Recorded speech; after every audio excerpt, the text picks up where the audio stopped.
I welcome you one and all to the series. The book of Exodus chapter 2 from verse 11 to 12 is the passage for the reflection. And it narrates the story of Moses coming to the defense of his fellow Hebrew when he was being beaten by an Egyptian. The theme is identity. It is my aim to stress how Moses was conscious of his identity and how that directed his affairs. Moses had a privileged upbringing, unlike his fellow Hebrews. He was the adopted son of the daughter of Pharaoh, and as a result was raised up in the palace. He never had to toil like his fellow Hebrews. For almost 40 years, he enjoyed the comfort of the palace. We can imagine, if we were in the shoes of Moses, what the effect of the long stay in the palace would have been. It is possible that some of us would have identified with the Egyptians. How is our attitude, for instance, after a long stay in the city, about the village we once came from? How about the people in the village? Are we able to proudly identify with them and treat them with respect? Do their concerns matter to us? What we learn from Moses? He decided to leave the palace to go visit his people. In other words, he never forgot who he was. He was conscious of his identity. He never considered himself as an Egyptian. During the visit, he saw an Egyptian beating up a Hebrew. What did he do? He came to the defense of his fellow Hebrew by killing the Egyptian.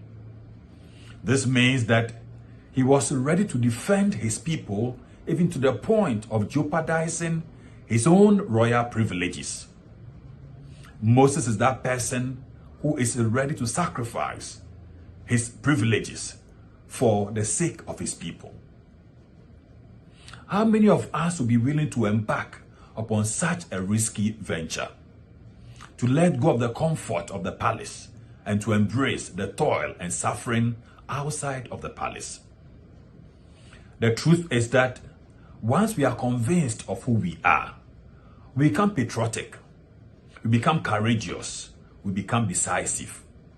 Hence it is said that identity cannot be found or fabricated, but emerges from within when one has the courage to let go.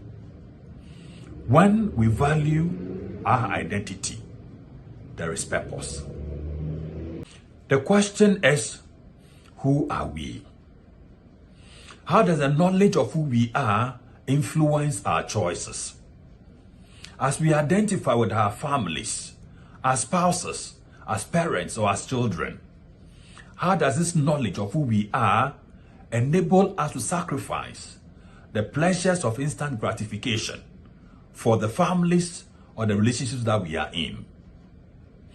Like Moses, are we ready to take the risk so as to protect our families and our relationships?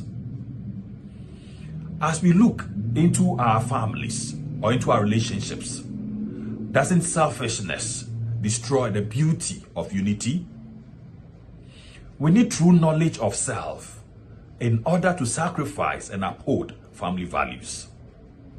So no matter the pleasures we have, like Moses, we should not forget who we are. The welfare of our families must be our interest.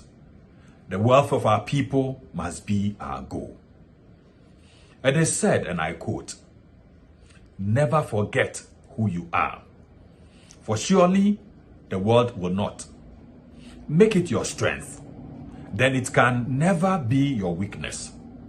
Armor yourself in it, and it will never be used to hurt you." It's all about identity and how that influences our choices.